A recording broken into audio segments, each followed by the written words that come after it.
Hey everyone, thanks so much for joining me on the Slice of Healthcare podcast. I'm your host, Jared Taylor. Today I'm here with Rachel Mack Robinson, the president and founder at DotCom Therapy. How are you today? I'm good. How are you? I'm doing well, I'm excited for us to chat. You and I were talking a little bit before the call, so it's really great to have you on to talk more about your background and DotCom Therapy's basically founding and how you're building the company. So what I like to usually do is start things off right out of the gate. If you could tell the audience about your background, and then we can talk about DotCom Therapy.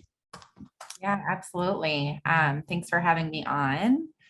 Yeah, DotCom Therapy was founded in 2015, really just based off of me being a practicing clinician and seeing all of the different access issues that patients face today. If I were to even kind of back it up even further, I always like to say I'm a third generation entrepreneur. So growing up, if I ever kind of faced a problem, my parents never were like, you don't complain about it, you fix it. How would you make it better? How would you improve it?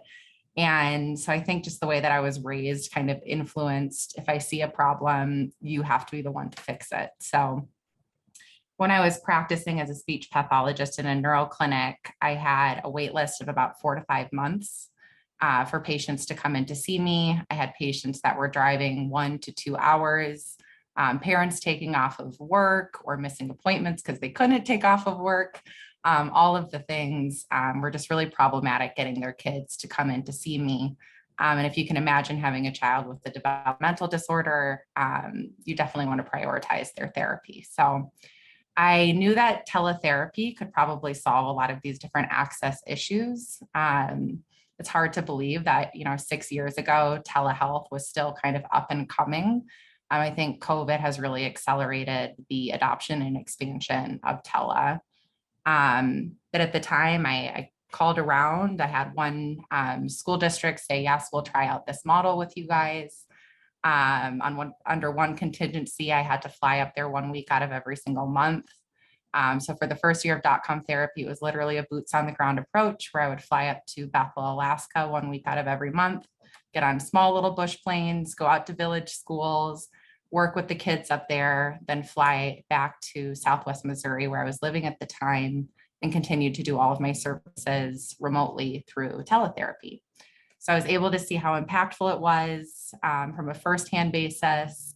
We were the first teletherapy company to W-2 all of our therapists, and fast forward to today, and we do speech therapy, occupational therapy, and mental health services in 38 different states. So we've grown quite a bit. I always love to, nothing against the companies that are coming out now, but I like when you were in the teletherapy space before it was cool, basically, right? Because now everyone's like, oh yeah, teletherapy. Oh, yeah. And then there's companies that like yours that you saw it heading this way, maybe 2 to 5 years earlier than it was going, but it's there now. And you obviously saw this as an opportunity as we were going to get to this point, provide care. But yeah, everyone's on the, oh yeah, we need this and we need that. And it's really interesting. So I'm excited that you're building what you're building. So that was great. So you told us a little bit about obviously your background, how you started the company. One of the things that we really wanted to dive into today is you already mentioned this a little bit, so I'm not going to go through basically the why, how, what, because you kind of already told us your why and how things got started. You gave us a little bit about the how, right? You have these W-2. Can you talk a little bit more about the how and like how your patients can engage with the platform? Yeah.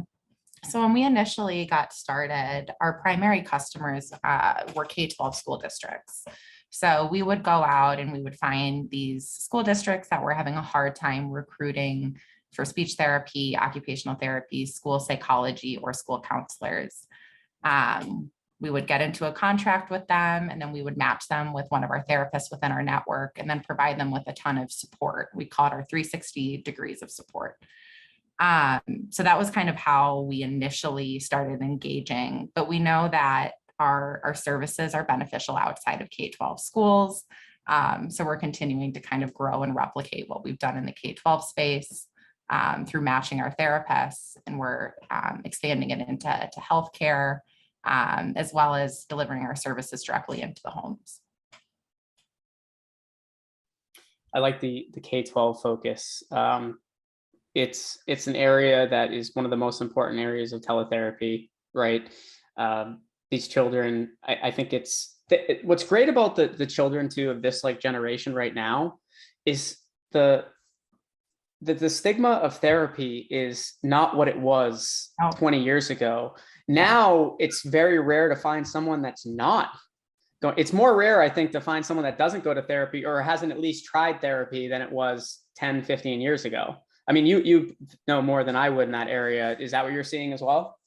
Absolutely. And I think, kids nowadays are so incredibly motivated through technology. If you think about even how they develop their relationships with their friends, it's through technology. It's a format that they're really, really comfortable engaging with. And we've seen such incredible progress with the kids that we do treat.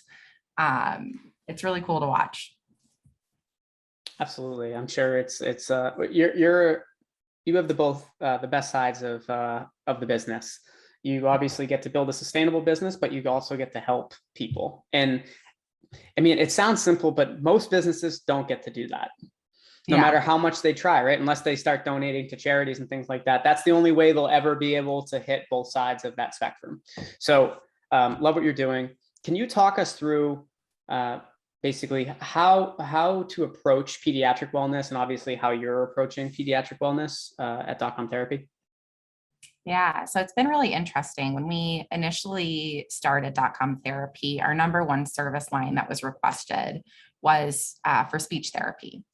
And kind of as time has gone along, and even what you just mentioned with kind of increased acceptance to therapy, specifically mental health therapy, we're seeing this shift in the majority of our requests coming through are now for pediatric mental health services.